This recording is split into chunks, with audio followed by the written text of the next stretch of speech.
Imagine um lugar onde o sol não perdoa, onde o chão queima como brasa e a noite congela até os ossos. Nada parece querer viver ali, mas vive. E como vive? Bem-vindo ao deserto, a arena mais brutal da natureza.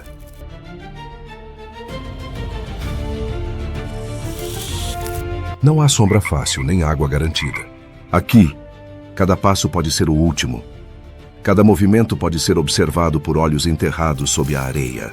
Você já parou para pensar como criaturas frias, rastejantes e muitas vezes pequenas conseguem dominar um ambiente tão impiedoso? Não estamos falando de sobreviventes. Estamos falando de especialistas do extremo. Lagartos que correm sobre patas traseiras como velocistas do apocalipse. Cobras que se arrastam de lado, desenhando zigue-zagues na areia como se escrevessem seus próprios segredos. Camaleões que evaporam na paisagem. Répteis que desafiam as regras da vida com sangue frio e olhos mortais. Eles não têm pelos para se proteger do frio, mas dominaram um ambiente onde quase tudo morre. O que esses animais têm que nós, humanos suados e dependentes de tecnologia, jamais teríamos se fôssemos largados ali por um dia? Hoje, vamos atravessar as dunas e mergulhar nas entranhas do deserto. Não com um jipe cheio de água e ar-condicionado, mas pelos olhos dos répteis. Esses sobreviventes milenares que fazem da areia escaldante seu trono. Prepare-se para conhecer criaturas que desafiam o impossível, que viraram lendas, que sobreviveram ao inimaginável. Porque no deserto, ou você vira fera ou vira poeira.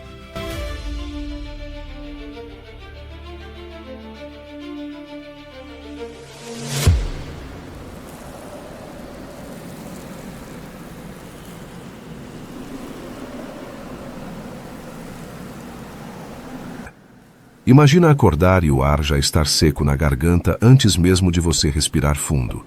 Viver no deserto não é sobre enfrentar o calor. É sobre fazer as pazes com ele. Porque aqui não tem combate. Você não vence o deserto. Você se esconde dele. Você se curva. Você negocia com ele, como se fosse uma entidade que te observa o tempo inteiro esperando um deslize para te engolir seco. Você provavelmente já viu casos de pessoas que se perderam nesse lugar. Mas, e se eu te dissesse que existem animais que sobrevivem nesse ambiente hostil? O calor começa cedo, e quando você percebe que está suando já é tarde, porque o suor evapora antes mesmo de sair direito. E isso não é poético, é literal. A água escapa do corpo como se fosse proibida de existir ali. Você respira, perde umidade, anda, gasta energia que talvez não volte. Pisca, alguém pode estar te vendo. O deserto não é um lugar onde você vive. É onde você sobrevive, sem que ninguém perceba que você ainda está ali. Por isso, nos bichos que habitam esse mundo seco, não vivem como os outros. Eles jogam outro jogo. Imagina passar a vida inteira fugindo do sol. Só que não tem onde se esconder. O único jeito de não morrer é se enterrar. Se enterrar de verdade. Tem bicho que cava a própria casa todo dia, porque a areia de cima vira chapa quente em questão de minutos. E não é exagero, dá para cozinhar carne ali se você deixar. Tem criatura que vive metade da existência esperando a parte menos mortal do dia para sair. Só sai no crepúsculo. Não é porque gosta da vibe mística do pôr do sol. É porque é o único momento em que talvez o chão não vá queimar seus órgãos por dentro. Agora pense em comer. Você acha que é só caçar e pronto? No deserto, caçar é uma decisão perigosa. Você sai para comer e talvez vire comida.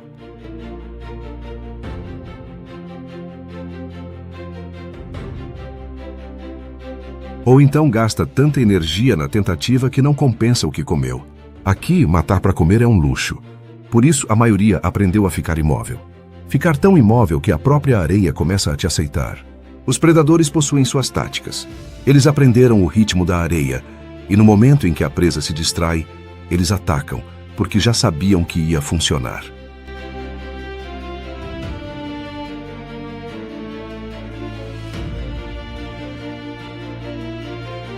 É como se o ataque tivesse sido ensaiado 10 vezes dentro da cabeça antes de acontecer. Não tem erro, porque não pode ter. E as presas? Elas não são indefesas. Elas são neuróticas. Vivem no limite do colapso. Qualquer farfalhar de areia pode significar morte. Então elas correm, se enterram, congelam, fingem ser pedras, fingem estar mortas, ou fazem tudo isso ao mesmo tempo. Do inseto ao animal grande, ninguém está a salvo aqui. Porque no deserto tudo morre. A diferença é quem demora mais. Você pode achar tudo isso maluco demais. Mas para esses répteis isso é rotina. Isso é segunda-feira, é domingo à tarde. E o mais doido é que muitos deles vivem longos anos. São reis da conservação, da contenção, da economia da vida. Eles ensinam que viver não é explodir de energia, é saber usar o mínimo possível sem sumir. Aqui não sobrevive o mais rápido, nem o mais forte. Sobrevive quem aprende as regras do jogo, que é o oposto da gente, né? A gente corre, briga, fala alto, gasta energia com tudo. E se fosse largado aqui, provavelmente ia morrer no primeiro dia, de sede ou de susto.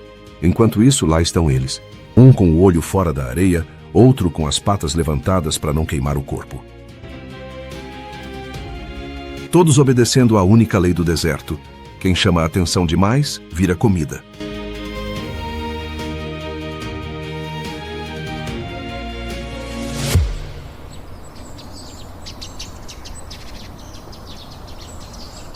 E você pode passar uma hora inteira olhando para a paisagem e jurar que não tem nada ali. O sol ferve, o chão parece vazio, só tem vento e um calor que gruda no osso. Mas aí, num sussurro que você nem ouve, a areia se move. Só um pouco. Uma ondinha que serpenteia, quase tímida. Você acabou de ser apresentado a uma das criaturas mais eficientes que o deserto já esculpiu. As cobras do deserto não são só répteis adaptados. Elas são puro design evolutivo. São o que sobra quando você tira tudo que é inútil e deixa só o necessário para sobreviver no modo extremo. Esquece veneno cinematográfico e bicho correndo atrás de gente. A real é muito mais interessante. No deserto, cada cobra virou uma resposta afiada a um problema específico. Calor demais, água de menos, comida quase invisível. E a resposta delas nunca é barulhenta. É sempre sutil. Para começar, elas não rastejam como as outras. Se tentarem se arrastar direto na areia quente, o corpo torra. Então, algumas inventaram uma dança lateral, como se deslizassem de lado. É um movimento estranho, quase hipnótico. Elas tocam o solo em pontos mínimos, como quem pisa em brasas. E é exatamente isso que estão fazendo. Essa técnica tem nome, sidewinding. Parece truque de ninja, mas é física pura. É o jeito de se mover sem virar churrasco. A maioria vive enterrada. Passa o dia inteiro sob a areia com só os olhos expostos. Não porque é preguiçosa, mas porque andar gasta muito. Tem cobra que caça escutando as vibrações dos passos de um roedor. Nem precisa ver, sente o mundo com a barriga. Já a caçada? A presa mal entende o que aconteceu. Uma mordida e o desfecho já foi escrito. Às vezes a cobra espera o veneno fazer efeito e só depois vai atrás. Paciência mortal. Técnica refinada. Porque sair correndo atrás de algo é coisa de bicho que tem água para repor depois. Cobra do deserto não tem esse luxo. E o corpo delas? Uma aula de controle térmico. Algumas têm escamas que refletem luz, outras absorvem calor só o suficiente para funcionar. Umas são claras como a areia, outras têm tons quebrados, camufladas até o limite do invisível. E não é estética, é sobrevivência crua. É a diferença entre caçar e virar lanche. Agora pensa na reprodução. No deserto, colocar ovos expostos seria uma sentença de morte. Então, muitas desenvolvem truques. Escondem, enterram ou até carregam os ovos dentro do corpo até a hora exata. Porque aqui, um erro no tempo é fatal. Nascer no dia errado é nascer morto. Mas o que mais fascina nas cobras do deserto não é o veneno, nem o jeito de andar, nem a camuflagem. É o silêncio. É o fato de que elas existem há séculos nesse ambiente. E você provavelmente passaria por uma a menos de 1 metro sem notar. Elas são a prova de que o deserto não recompensa todo mundo. Recompensa quem escuta e quem age no tempo certo. Mas calma, a gente ainda nem começou a desenterrar os segredos desse lugar. Tem bicho aqui que bebe neblina, que troca de cor com a temperatura, que sobrevive há anos sem comer. E o mais impressionante, quase ninguém fora daqui sabe que eles existem.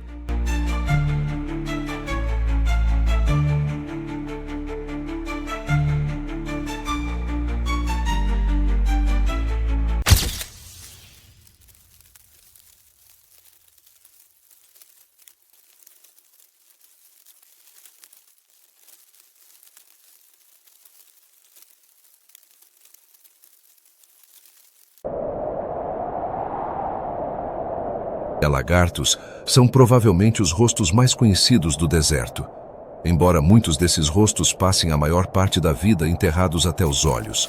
Eles estão por toda parte, mas nem sempre você vê. E isso não tem nada de místico. Tem a ver com um nível de adaptação que parece coisa de outra era, e de fato é.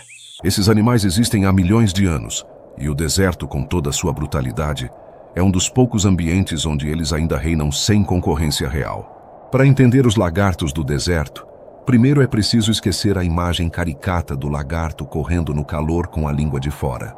Isso não representa nem 10% do que eles realmente fazem. A verdade é que esses bichos são estrategistas natos. Eles não sobrevivem ao acaso. Cada comportamento é uma equação, e o saldo final precisa ser sempre positivo. Menos energia gasta do que energia absorvida. A relação dos lagartos com o calor não é de fuga nem de enfrentamento. É de convivência calculada. Eles sabem onde e quando o sol os beneficia, e quando vira inimigo. Por isso, os horários em que eles estão ativos variam com uma precisão quase matemática. Alguns aproveitam a primeira luz da manhã para aquecer o corpo rapidamente e acelerar o metabolismo. Outros evitam o sol a qualquer custo, e só aparecem em horários em que o chão perdeu um pouco da fúria. Muitos têm cores que se confundem com o terreno, não só para se esconder de predadores, mas para regular a temperatura. Escamas claras refletem o sol. Escamas escuras absorvem mais calor. Em alguns casos, um mesmo indivíduo pode apresentar variação de cor sutil ao longo do dia. Isso não é estética. É pura engenharia térmica. A movimentação dos lagartos também é uma resposta direta à superfície escaldante. Alguns alternam as patas rapidamente enquanto caminham, como se pulassem sobre brasa. E é mais ou menos isso.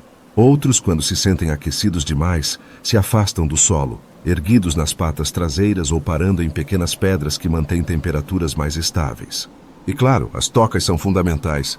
Os lagartos que cavam suas próprias moradias fazem isso com precisão, profundidade certa, posição certa, e sempre com uma rota de fuga em mente. Porque o deserto não perdoa descuido. A alimentação também exige cautela. O que parece abundante para quem vê de longe, na prática é escasso. Os lagartos precisam equilibrar a busca por alimento com o risco de exposição. Caçar em campo aberto é sempre um risco. Por isso muitos se alimentam de insetos menores, larvas e até restos deixados por outros predadores. A prioridade é sempre a mesma: gastar pouco. Um único erro pode significar horas de calor sem abrigo. E nesse ambiente, isso basta para colocar a vida em risco. Em certos pontos do deserto, há mais lagartos por metro quadrado do que qualquer outro animal visível. Eles são os verdadeiros gestores do deserto, discretos, eficientes e insubstituíveis. E se até agora você achava que a areia era vazia, espera só ver o que vive logo abaixo dela. Se você deitar no chão do deserto por tempo suficiente, o que aliás não é uma boa ideia, vai perceber que ele se move. Não aos seus olhos, mas sob eles. Porque enquanto o calor escorre pelo ar e o vento desenha dunas como se estivesse entediado, uma multidão trabalha no subsolo. Rasteja, cava, carrega, se esconde. São os insetos do deserto. E nenhum outro grupo representa tão bem a lógica desse ambiente. A primeira coisa a entender é: eles nunca param. Mesmo quando o sol frita a superfície, mesmo quando parece que tudo está adormecido, os insetos continuam, mas à sua maneira. Eles não têm o luxo de agir como mamíferos ou répteis. São pequenos demais para se dar ao luxo da pausa. Por isso, adaptaram-se a viver em horários invertidos, ciclos confusos e com corpos que desafiam a física térmica.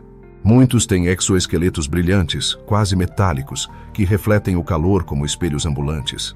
Outros possuem patas alongadas que mantêm o corpo afastado do chão, como se andassem sobre pernas de pau minúsculas. E não é só para escapar da temperatura abrasiva. É para sobreviver a um solo que parece querer devorá-los. Um dos mais impressionantes é o besouro do névoa, da Namíbia.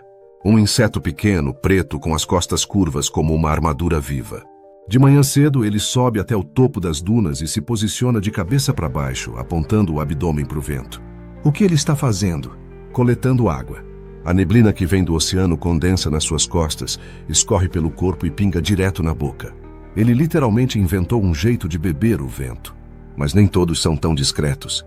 Há formigas que andam sobre o solo em plena luz do dia, como se zombassem das leis naturais. Elas têm patas longas e se movem em zigue-zague, controlando o tempo de exposição ao calor. Andam, param, esfriam. Andam, param, esfriam. E fazem isso com um senso de direção que a maioria dos humanos não tem. Algumas são caçadoras, outras são saqueadoras de cadáveres. E todas têm um relógio interno que beira o sobrenatural. Há ainda os escaravelhos que se enterram com tanta rapidez que somem diante dos seus olhos. Grilos com patas traseiras adaptadas para escavar, cupins subterrâneos que criam verdadeiros labirintos de sobrevivência. Todos vivendo sob uma camada de areia fina que parece inofensiva, mas que guarda um sistema biológico mais eficiente do que muito governo por aí. E talvez o mais bizarro, nenhum desses insetos vive isolado. O deserto é tão agressivo que, muitas vezes, eles dependem uns dos outros para sobreviver. A simbiose, a cadeia de limpeza, o aproveitamento mútuo de recursos.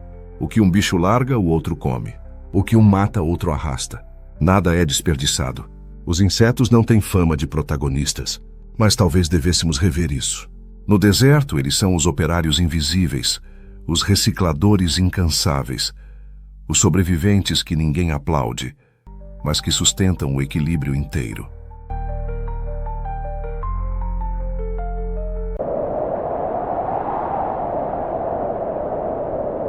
O deserto, por definição, é um lugar onde a água não quer ficar.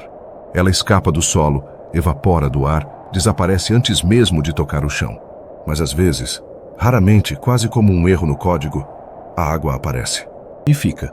Não por vontade, mas por aprisionamento geológico. Quando isso acontece, nasce o que chamamos de oásis. Mas esquece essa imagem de um coqueiro solitário cercado por um laguinho azul no meio da areia dourada. A realidade de um oásis é mais suja, mais densa e muito mais importante. Rasgos na monotonia seca, que permitem que a vida respire um pouco antes de voltar ao sufoco. Eles surgem onde a água subterrânea consegue alcançar a superfície, às vezes por pressão natural, às vezes por rachaduras antigas, às vezes por formações de rocha que forçam a umidade a se acumular. E não é só água líquida. Muitos oásis funcionam como pequenas zonas úmidas, onde a vegetação começa a crescer de forma mais permanente. Palmeiras, arbustos, gramíneas altas. Tudo isso chama a atenção. De longe, os animais já percebem que ali tem algo diferente. Umidade no ar, temperatura levemente menor. E onde há vegetação, há sombra. Onde há sombra, há frescor. Onde há frescor, há sobrevivência. Os oásis se tornam centros de vida, mas também de conflito. Eles concentram o que o deserto inteiro quer: água. Por isso, esses lugares viram zonas de alta tensão. Animais que normalmente não se cruzariam acabam competindo por território. Répteis, aves, roedores, até grandes mamíferos, dependendo da região. Muitos predadores se estabelecem ali. Não porque preferem oásis, mas porque sabem que a presa vai passar por ali cedo ou tarde. É uma armadilha natural, disfarçada de milagre. Alguns oásis são estáveis e duram séculos. Outros aparecem durante poucos meses após chuvas raríssimas e desaparecem como se nunca tivessem existido. Mas mesmo os temporários já são o suficiente para desencadear surtos de vida. Espécies inteiras organizam seu ciclo reprodutivo em torno deles. Rãs que passam anos secas, enterradas, despertam com a primeira poça. Insetos eclodem, se reproduzem e morrem em poucos dias, como se tivessem sido programados para viver só o suficiente para manter a espécie viva até a próxima chuva, que pode demorar anos. Para o olhar humano, oásis são exceções poéticas no meio da aridez. Mas para o mundo animal, eles são oportunidades matemáticas. Lugares onde o risco compensa, onde vale gastar energia porque a chance de retorno é alta. Não são paraísos, são brechas. E as brechas no deserto são tudo. Quando a gente pensa em sobrevivência no deserto, a primeira pergunta quase sempre é: como eles conseguem viver com tão pouca água? Só que essa pergunta está errada. O foco não é o quanto de água você consegue beber, é o quanto de água você consegue não perder. O segredo da vida no deserto não está nas fontes, está nos corpos, na estrutura interna, na forma como cada célula aprendeu a economizar. Porque para quase todo bicho que vive nesse ambiente, a lógica é a seguinte: a água não é para ser usada, é para ser mantida. Vamos começar pelos grandes. Animais como raposas do deserto, gazelas e até roedores maiores desenvolveram sistemas de filtragem internos que beiram o absurdo. Os rins trabalham no limite da eficiência, retirando cada gota de líquido antes da urina sair. Em vez de urinar líquido, alguns desses animais liberam uma pasta espessa, quase seca. Outros nem isso, reciclam dentro do corpo, reaproveitando o que puderem antes de descartar. Suar, por exemplo? Luxo de quem pode perder água. Quase ninguém sua no deserto. Perder água pela pele é suicídio fisiológico. Agora desce o foco para os répteis. Aqui a adaptação vira arte. Muitos desses bichos simplesmente não precisam beber. Eles extraem toda a água de que necessitam da comida. E mesmo assim, comem pouco. E como isso funciona? Eles armazenam nos tecidos, metabolizam com cuidado e têm mecanismos específicos para evitar a perda pela respiração. A respiração de muitos deles é mais lenta, menos ofegante. O ar entra e sai devagar, mantendo a umidade interna estável. Cada expiração rápida poderia ser 1 grama a menos de sobrevivência. E os insetos? Aí a coisa vira laboratório da natureza. O besouro do névoa, como já mencionamos, coleta água diretamente do ar. Mas ele não é o único. Muitos coleópteros têm superfícies hidrofílicas nas costas, áreas que puxam a umidade do ambiente. Outros se escondem sob pedras onde o vapor condensa durante a madrugada. Ali eles lambem as superfícies, absorvendo o que puderem antes que o sol destrua tudo de novo. Insetos de regiões desérticas têm também um truque que passa despercebido: o exoesqueleto impermeável. Ele não só serve como armadura contra predadores, mas também impede a evaporação. É como viver dentro de uma garrafa térmica. Tudo que entra é guardado. Nada é desperdiçado. A gordura, por exemplo, é usada com parcimônia, porque quebrar gordura libera água metabólica. Então muitos bichos, ao invés de beber, metabolizam água. Vivem de química interna. A cauda de alguns lagartos funciona como estoque. É ali que guardam gordura. E gordura, no fim das contas, vira líquido vital. Até os comportamentos mudam. Muitos animais evitam o calor simplesmente reorganizando o próprio ritmo de vida. Dormem de dia, atuam à noite. Quando o ar está mais fresco, mais úmido, mais tolerável. É uma coreografia invisível, onde cada espécie dança no horário que lhe foi permitido pela natureza.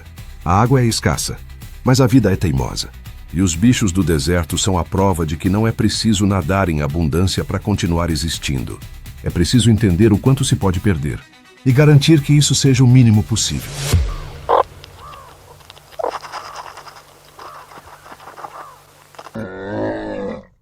O deserto pode até parecer um lugar de isolamento, mas ali, no meio da areia, há criaturas que vivem exatamente do contrário, da coletividade. E se existe uma espécie que resume isso com perfeição, é o suricato.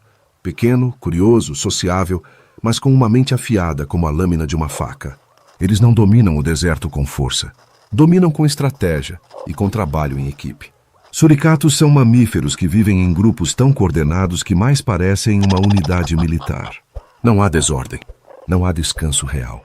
Enquanto uns saem para procurar comida, escavando o solo, revirando pedras em busca de larvas, escorpiões ou raízes, outros ficam de pé, em posição vertical, como sentinelas. Vigiam o céu, os arbustos, a direção do vento. Estão sempre prontos para dar o alerta. Um grito agudo, e o grupo inteiro desaparece como mágica nos túneis cavados sob a areia. E esses túneis não são buracos aleatórios. São redes complexas, com saídas de emergência, câmaras de descanso, rotas de fuga. Um sistema subterrâneo que protege do calor, dos predadores e até das tempestades de areia. Os suricatos construíram uma cidade invisível embaixo do deserto. Onde a gente vê só terra, eles têm moradia, estoque e organização. Um formigueiro peludo armado com dentes pequenos, mas com um cérebro coletivo afiado. Agora muda completamente a escala. Sai do minúsculo e vai direto para o colossal, o camelo. O navio do deserto, como ficou conhecido. Mas a metáfora é fraca demais. O camelo não navega, o camelo atravessa. Ele não pertence ao deserto. Ele é o deserto moldado em carne, osso e resistência.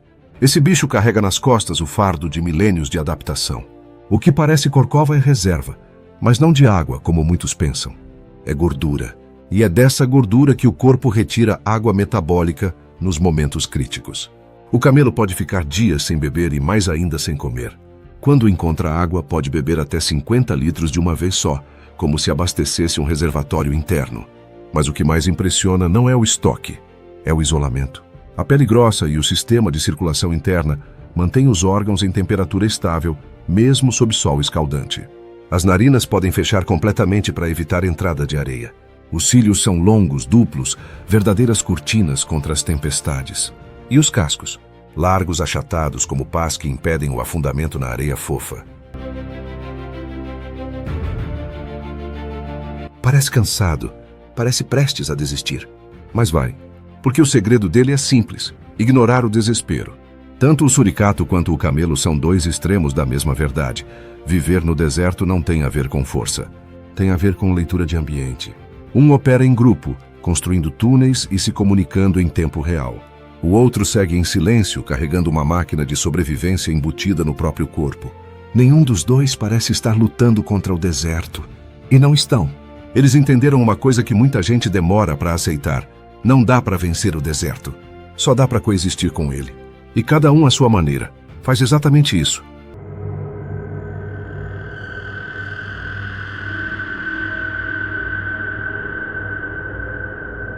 Você já viu isso antes?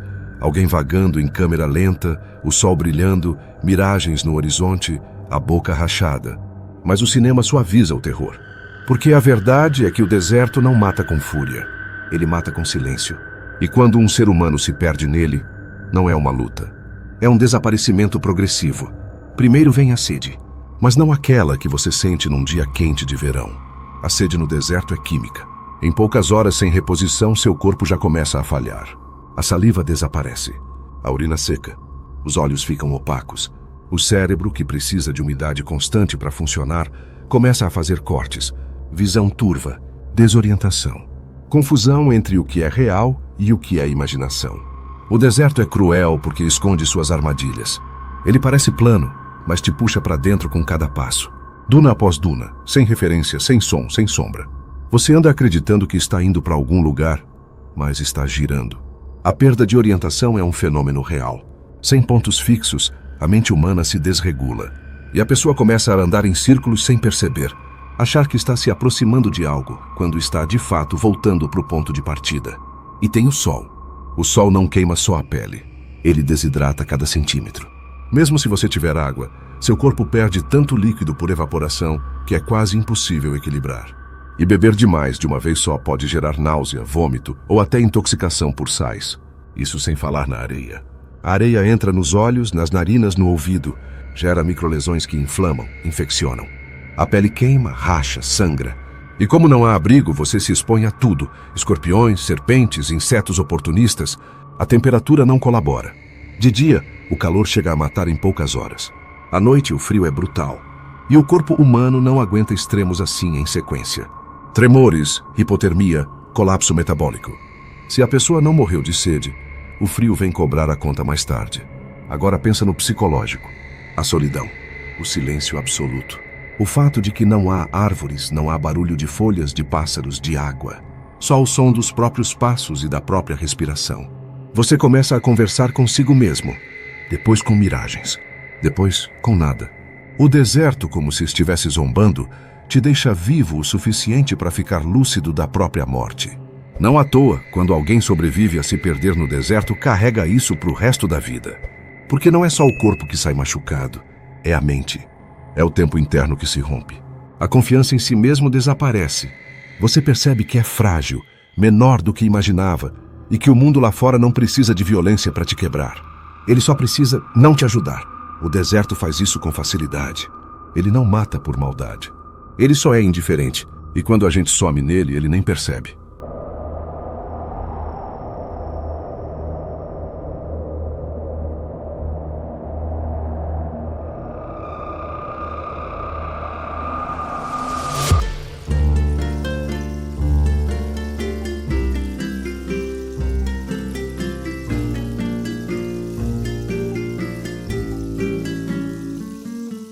A gente olha para o deserto e vê ausência. Falta de água, de árvores, de sombra, de cor. Mas talvez o problema não esteja no que falta. Está no que a gente espera encontrar. O deserto não se esforça para impressionar. Ele não tenta ser bonito, nem gentil, nem fácil. Ele existe, e quem quiser ficar, que aprenda com ele. Ou que parta. Cada animal que sobrevive aqui, do menor inseto ao camelo monumental, carrega dentro do corpo soluções que a gente, com toda a nossa tecnologia, ainda não conseguiu replicar. Eles não têm manual. Têm instinto. Têm repetição ancestral. Têm silêncio. E nesse silêncio encontraram equilíbrio. O suricato que protege a família como um vigia incansável. O camaleão que bebe da neblina como se tivesse descoberto um atalho invisível. O lagarto que corre com o corpo erguido porque o chão virou fogo. O besouro que vira taça viva e coleta a água do ar. O camelo que carrega desertos inteiros dentro de si. Nada disso é milagre. É o que sobra quando não há escolha, só realidade. O ser humano, quando cai ali, sente tudo ao mesmo tempo: sede, calor, medo, insignificância, porque ali a gente não tem poder, não tem atalho, não tem botão de emergência. No deserto, nossa arrogância evapora. E o que sobra é só a verdade. O corpo falha, a mente se curva. E você entende que, mesmo cercado por nada, nunca esteve tão à mercê de tudo. Oásis não são paraísos, são pausas. Curvas de respiro em uma estrada longa e brutal.